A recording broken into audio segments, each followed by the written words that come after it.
Good morning. On behalf of the North Riverside Fire Department, we'd like to welcome you to the celebration of heroes. I ask now that we present the colors. Everybody please stand.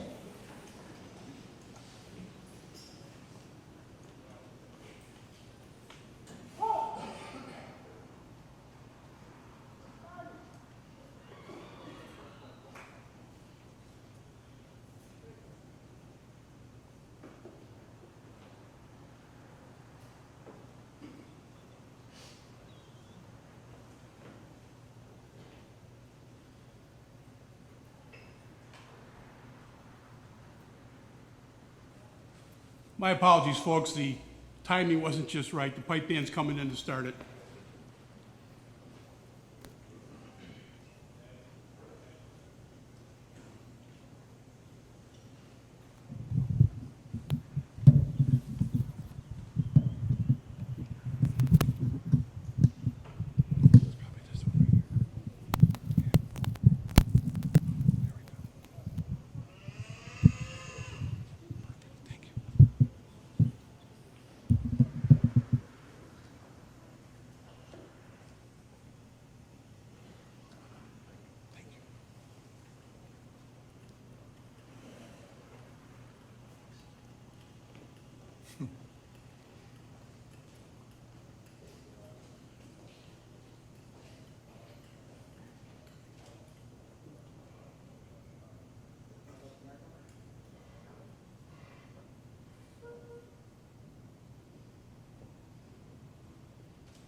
Post the colors.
Here, here.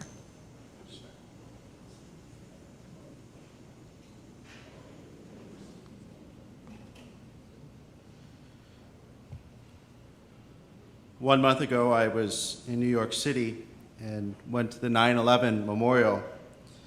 And as I walked around and read all those names that are inscribed there, especially the names of the first responders, I thought of the words of the prophet Ezekiel and those names written on our hearts. The prophet Ezekiel speaks to us of God's action in our lives. I will give you a new heart and place a new spirit within you, taking from your bodies your stony hearts and giving you natural hearts. We gather today with new hearts to remember and to renew our commitment to seek a just and peace-filled world. On our new hearts we pray, O Lord, inscribe on them a compassionate love which comfort those who mourn the losses of this day 12 years ago. Inscribe on our hearts a profound respect for those who serve our nation in the armed services who daily commit their lives to the cause of freedom. Inscribe on our hearts a sense of honor for those who each day place their lives in harm's way as firefighters, paramedics, police officers, and other first responders. Inscribe on our hearts a sense of purpose that we may all work for a world where the dignity of every human life is respected. Inscribe on our hearts an openness that we may see all peoples as sisters and brothers in the household of God. O Lord, we pray this day that indeed you do take from us stony hearts which are filled with malice and hate. Place in us hearts that are shaped by the values of God's kingdom: love, peace, justice. Make us anew that we may be an instrument of your will. Amen.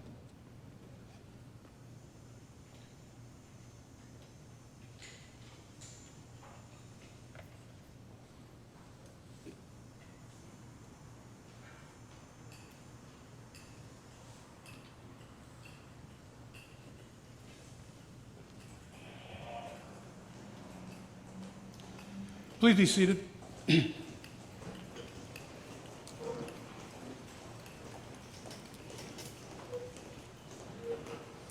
Good morning and welcome. Thank you for being here today to help us keep the promise. And on a personal note, when we started this 7 years ago, our goal was to try and be the place to be on September 11th. It appears that we may have accomplished that goal because each and every year that I look out, I see more and more people, and I'm especially proud to look out and see a sea of blue out there. And thank you, folks. Be safe. Each year that we do this, we do many things in a short period of time, and so I wanted to take just a moment to point out a couple of things to you. I want to draw your attention to the bell stand that's in the middle of the floor. While you'll hear later about the significance of the bell in the fire service, we want to point out this particular piece and its significance. The bell on the top of the stand was taken off of an older American LaFrance pumper, and it cost $1,300 brand new. The stand itself was built by the members of the Division 20 Honor Guard, and it will eventually have the names of every line of duty death that it was used for engraved on the side. The base is made of solid oak, signifying strength of spirit and body. The riser is made of cherry wood, signifying mourning, sacrifice, and death. The top of the stand is made of ash wood, signifying peace, acceptance, and rebirth. Engraved on the side in Gaelic are the words the living will always remember. The cost, priceless. I now ask is the pipe band still here? Paul, if you could come up for the pipe band, and if the honor guard could come on up. While we're walking up here, at this point in the ceremony each year, we always take a few moments to thank the members of the Division 20 Honor Guard and the Chicago Fire Department Pipes and Drums for their participation.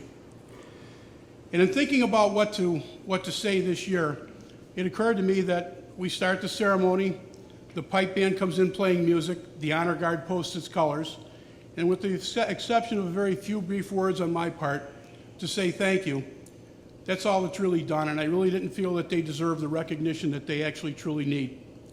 So I felt that the best way to do this today was to briefly explain to you the purpose of these two groups, and once you have an understanding of why they're here and the history and the tradition that they bring here, then you can give them that recognition that I believe should be had. The tradition of the pipes and drums in the fire service dates back over a century and a half.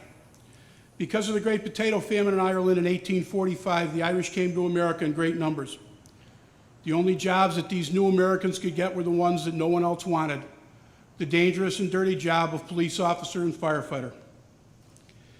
As it was a tradition in Ireland, bagpipes were played at funerals, and so that tradition carried over to this country, and every police officer and firefighter that died had bagpipes played at his funeral. In addition to playing at special events and funerals, the Chicago Fire Department Pipes and Drums is present welcoming back each honor flight to Midway Airport that comes in carrying our local veterans of World War II from their special day in Washington, D.C.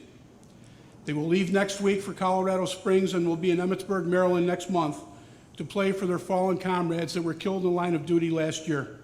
Both these trips have been financed through private fundraisers. The history of the Honor Guard in the fire service dates back to the Knights of St. John and the Maltese Cross. In the 11th century, during the Crusades, the Knights of St. John faced a new weapon of fire thrown at them from the walls of Jerusalem.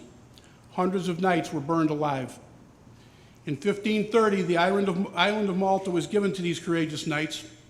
These knights then formed a legion of troops designated to guard the graves of their fallen comrades, as it was a good thing for their enemies at that time to do is to desecrate graves. There was no greater call of duty than that of protecting and honoring their fallen comrades and protecting them on their final journey. The Division 20 Honor Guard is a two-time National Drill Team champion. They now run the national competition at FDIC in Indianapolis. In addition, for the last 3 years, members of the Honor Guard have traveled throughout the state of Illinois to assist other agencies that are starting Honor Guards. So to all you guys, individually and collectively, you are the credibility here today. You're the reason we're here, and we can find no other people better to honor the people that we're here to honor today than you. And so now that our attendees know the significance of your being here and the proud tradition that you bring here, I'm going to ask them for a round of applause to thank you and the courage to be safe.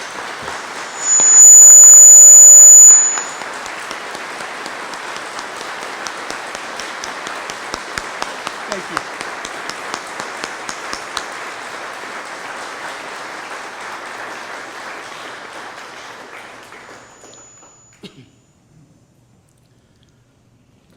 On December 18, 2001, by a joint resolution of Congress, Public Law 107-89 authorized and requested the President of the United States to designate September 11th of each year as Patriot Day.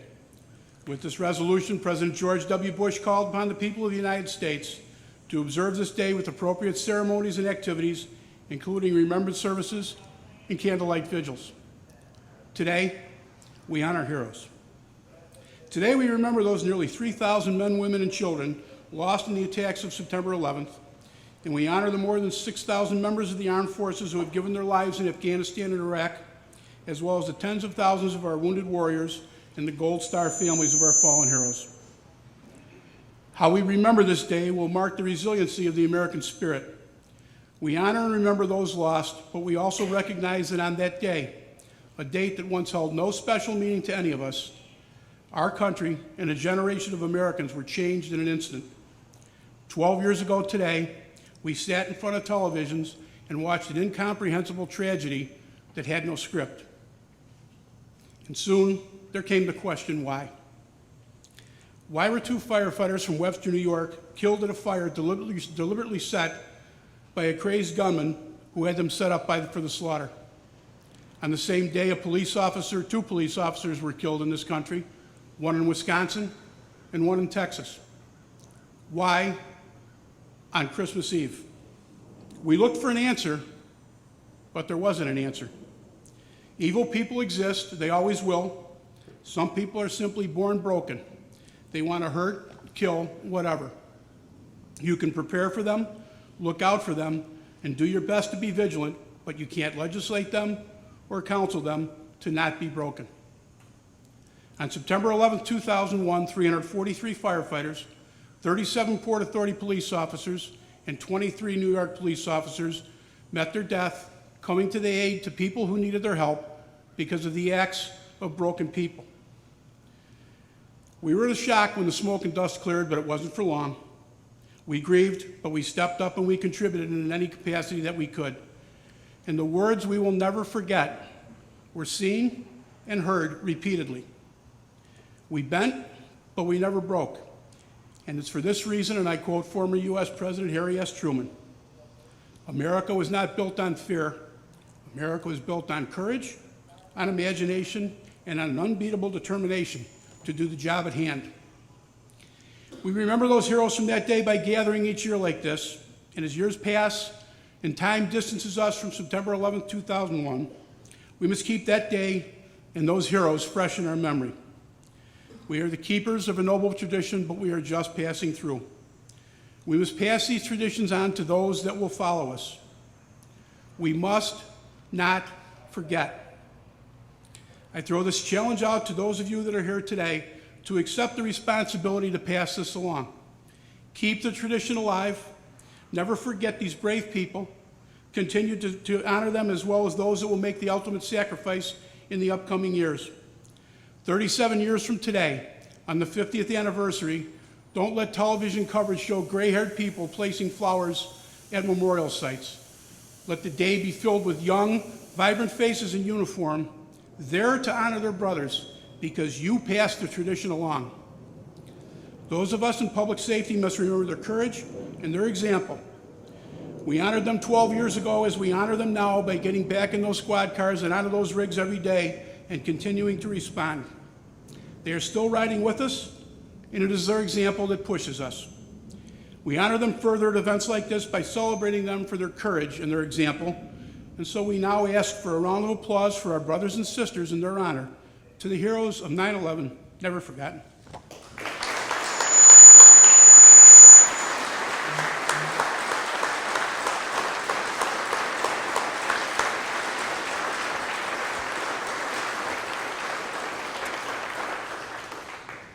Thanks.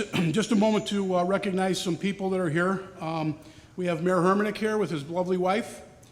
We have former Rich Scheck here with his lovely wife. Did I lose you? A number of the Board of Trustees for the village are here. If you guys just want to take a wave, please. Mayor Hermanick, if I could ask you to step up here for just a second.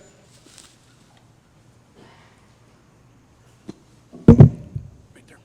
Oops.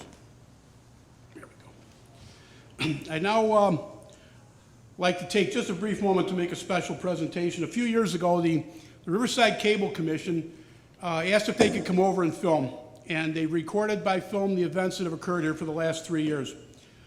Last year, they sent a new photo person here, and it's only because of his humility that we never really knew what we had.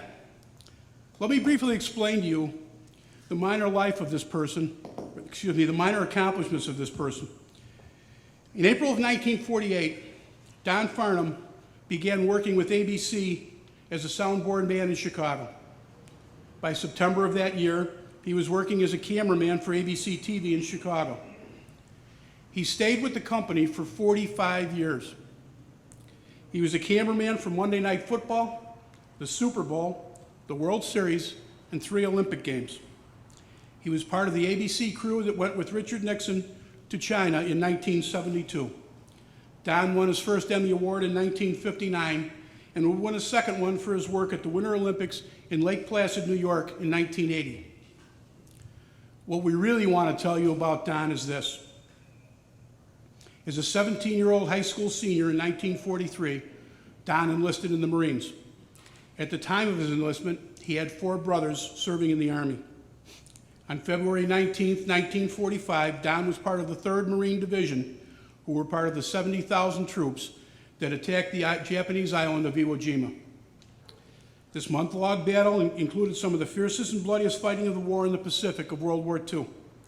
The battle was immortalized by Joe Rosenthal's photograph of the raising of the United States flag on top of Mount Suribachi by 5 U.S. Marines and a Navy U.S. hospital corpsman, which took place on the 5th day of this 35-day battle. While recognizing Don Farnham's long and productive career with ABC, we want to thank him for his service to this country that we call America.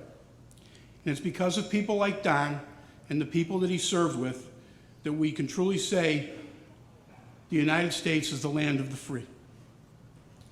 Don, despite your humility, I want you to know that the people of the United States of America will always be grateful to those that served in World War II. You're truly one of our hometown heroes, and I just want to ask you to accept this small gift from Mayor Hermannick as a gratitude for your service.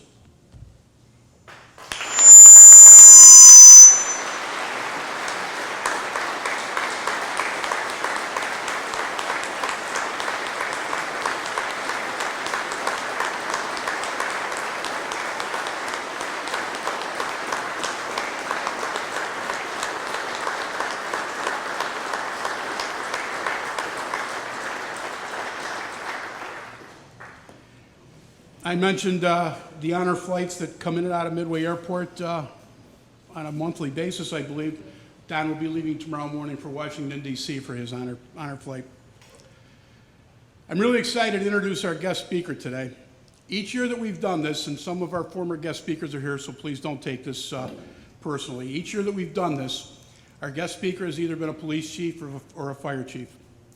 Today, we have a line firefighter to speak. A guy that's on the pipe every day, a guy that's pulling sealing every day, or for that matter, a guy that's schlepping the mop in the firehouse every day. What's so important is what he will speak to that sends such an important message to us in emergency services. I heard Steve deliver this speech last October at a church at the end of a silent parade. And when preparing for this speech, Steve asked my opinion of what he should say and how he should say it, and I just said, say what's in your heart and be truthful. And as I sat and listened to the speech, I thought to myself, my word, somebody actually listened. I talked to Steve in the lobby afterwards, and I just said, you know, I know that what you said came directly from your heart, and it was awesome. It impressed someone so much that Steve will be one of the featured speakers next month at the Illinois Fire Chiefs Association meetings in Peoria, Illinois. We feel fortunate to have him with us today to share this important message with us on death in the fire service and life beyond. I give you Hinsdale firefighter Steve Tullis.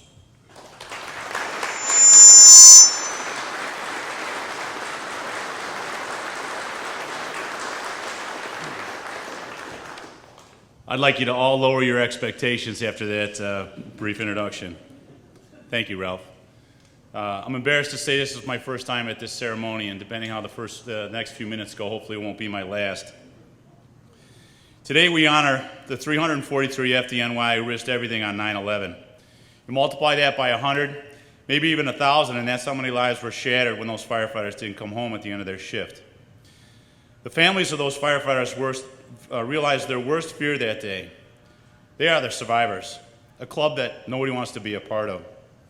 Today we lower flags, we unveil plaques, we give dedications and hold ceremonies like this one across the country. We remind ourselves of the tremendous sacrifices that were made that day and every day since. But what about September 12th, September 13th, and every day and all the days moving forward? We will never forget the names of the 343, but we must always remember their families and pray for them.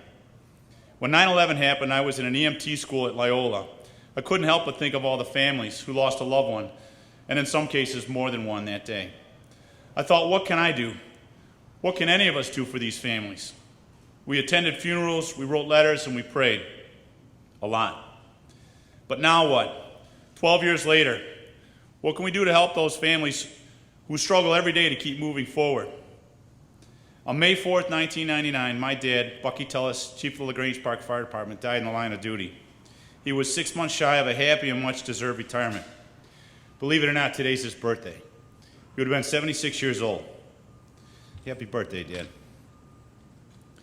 When he died, I was working in an office downtown.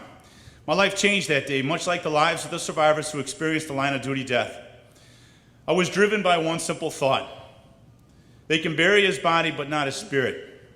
That's when I decided to continue his legacy in this profession and keep his spirit alive through my lifetime. I joined the LaGrange Park Fire Department and later became a member of the Hinsdale Fire Department. When an 11-year-old daughter of an FDNY firefighter who died in Tower 1 spoke at her father's funeral, she must have felt the same way. She simply said, "I'm going to be the best person my father would want me to be." The bond shared between members of the fire service and the families and their families shine most prominently in the days and weeks that follow a firefighter funeral, but is often tested in the years that lie ahead. We, as survivors, take comfort in knowing that you, our brothers and sisters in the fire service, will always be there for us. So you might be asking yourself, what can we do to help today? The answer is very simple. The only way to keep the spirit of those who died before you alive forever, you must change a little part of your life in some positive way. You must continue building the legacy that was created by your brethren in this noble profession, especially the families affected by 9/11. So I ask that you keep the family of those who lost a loved one on September 11, 2001 in your prayers today and every day. And make the promise to become a good influence on the people around you through daily acts of kindness, random moments of generosity, and the eternal pride that comes with being a firefighter. Only then will the 343 and their families truly be honored by all of us here today and every day that we report for duty. Thank you very much.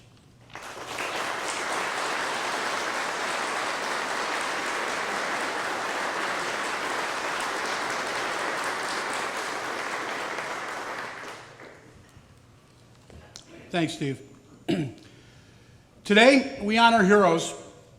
Earlier, we mentioned the Christmas Eve tragedy in Webster, New York, where two firefighters from the West Webster Volunteer Fire Department were killed arriving at a house fire set deliberately by a gunman who, in his own words, wanted to kill people.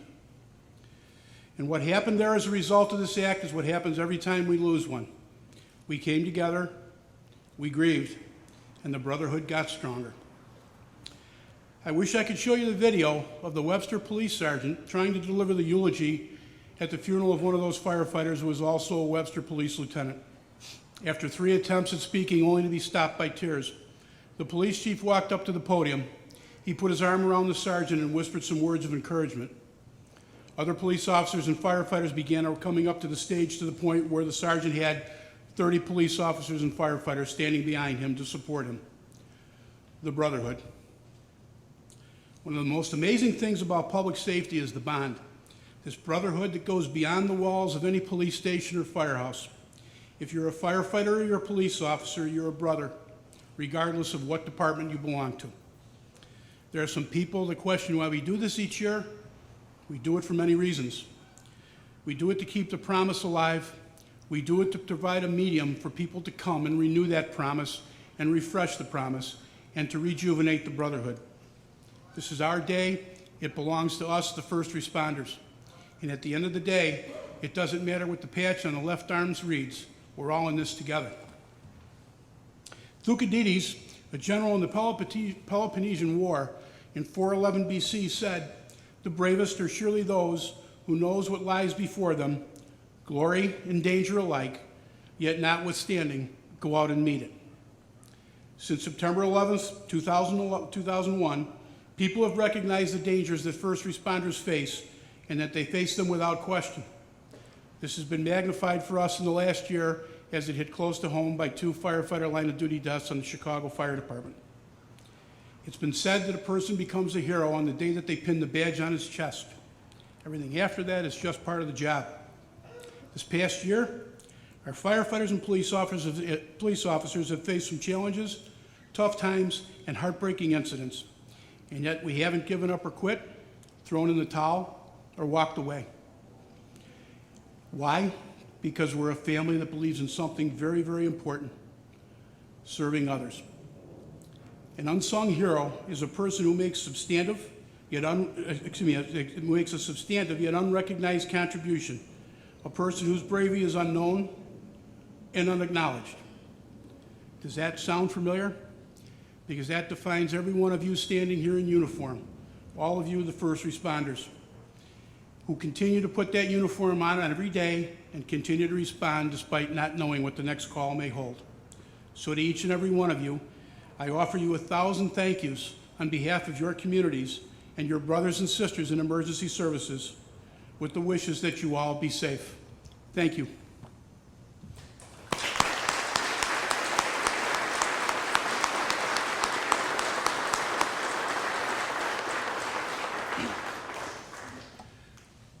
As has become the tradition here, at this juncture, we honor the previous year's fallen from Illinois. It is a fire service tradition to ring the bell once after the reading of the hero's name. Ringing the bell today will be Oak Park Fire Chief Tom Epson and Chicago Fire Department Captain Dan McAuliffe. As they walk up, the story behind Captain McAuliffe being here today was so special that I wanted to share it with you. We originally had asked someone else to come up and do this, and I'm sorry. In order to accomplish that, he was going to have someone step in for him. I'm struggling here for just a second. He would have to have someone step in for him to serve at the firehouse while he was here. And that person was Captain McAuliffe. And when Captain McAuliffe heard about what this was for, he asked if he could come and do it, and this is why. One of the line of duty deaths whose name you will hear read in a few moments is Chicago Fire Department Captain Herbie Johnson. A really funny guy, a really great guy, and loved by many. Captain McAuliffe and Captain Johnson have been friends since they were 5 years old, growing up in the same neighborhood. They went to the same grammar school, they went to the same high school, and they came on the Chicago Fire Department together. Herbie was eventually promoted to lieutenant and was assigned to Tower Ladder 39, which is in the same firehouse as Captain McAuliffe's Engine 123. Herbie got promoted to captain last year, and as is the case with newly promoted officers, he started floating around the city, substituting at houses for vacations and days off. On that unfortunate Friday when Herbie was killed, he was working the first day of his friend Captain McAuliffe's vacation. So Cap, thank you for being here today to share Herbie's friendship with us. Reading the names will be Riverside Fire Chief Spencer Kimura, and at the conclusion, playing taps will be Chicago Fire Department Battalion Chief Jim Pearl.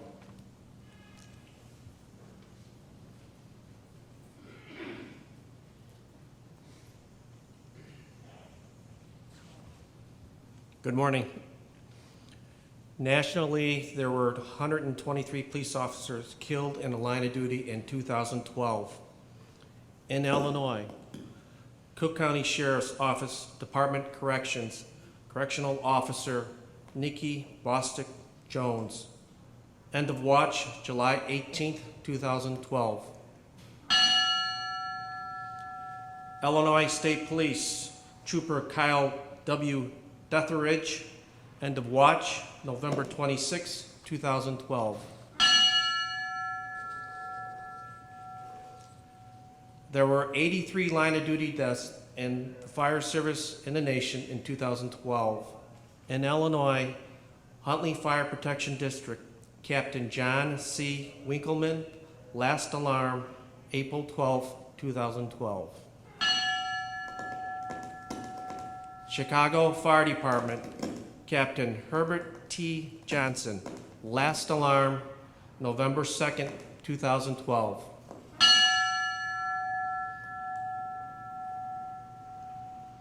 Chicago Fire Department firefighter Walter Petman Jr., last alarm, November 11th, 2012.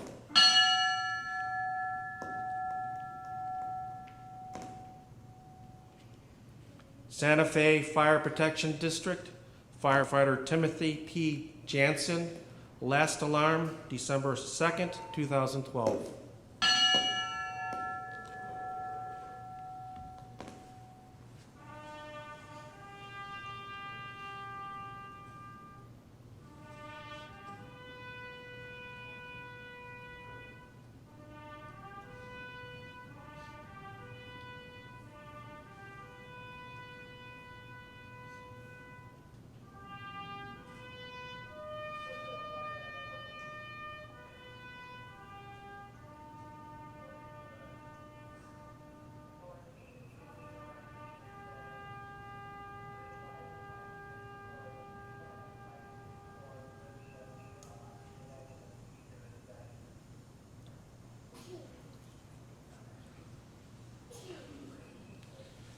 The men and women of today's fire service are confronted with a more dangerous work environment than ever before. They are forced to continually change their strategies and tactics to accomplish the tasks. While the methods may change, the goals remain the same as they were in the past, to save lives and protect property, sometimes at a terrible cost. This is what they do. This is their chosen profession. This is the tradition of the firefighter. The fire service today is ever-changing, but is steeped in traditions 200 years old. One such tradition is the sound of the bell. In the past, as the firefighters began their tour of duty, it was the bell that signaled the beginning of the day's shift. Throughout the day and night, each alarm was also sounded by a bell which summoned these brave souls to fight fires and protect property, sometimes at a terrible cost. And when the fire was ended and the alarm had come to an end, it was the bell that signaled to all the completion of the call. When a firefighter had died in the line of duty, paying the supreme sacrifice, it was the mournful toll of the bell that solemnly announced a brother's passing. We utilize these symbols to reflect honor and respect on those who have given so much and who have served so well. To symbolize the devotion that these souls had for their duty, a special ring of 3 rings twice, followed by 5 rings, represents the end of our brothers' duties and that they have returned to quarters. And so, to those who have selflessly given their lives for the good of their fellow citizens, their tasks completed, their duties well done. To our brothers, their last alarm, they are going home.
Let us pray.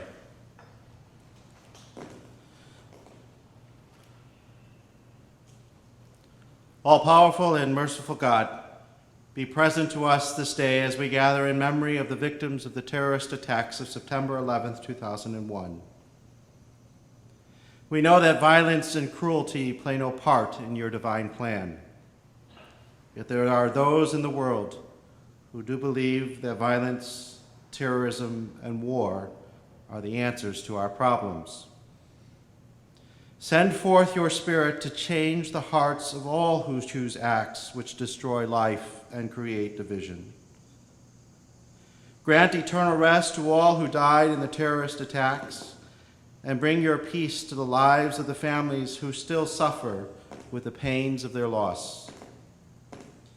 Grant protection to all first responders, the firefighters, the paramedics, the police, and all others who daily place their lives at risk to save others. May we as a nation uphold the values of freedom and peace. Together may we move forward towards your kingdom, where peace and harmony are granted for all. And so may the Lord bless you and keep you. May his face shine upon you and be gracious to you. And may he look upon you with kindness and grant you his peace. Amen.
To all, thank you for being here once again. We will do this next year, same time, same place. All of you people leave here and please be safe.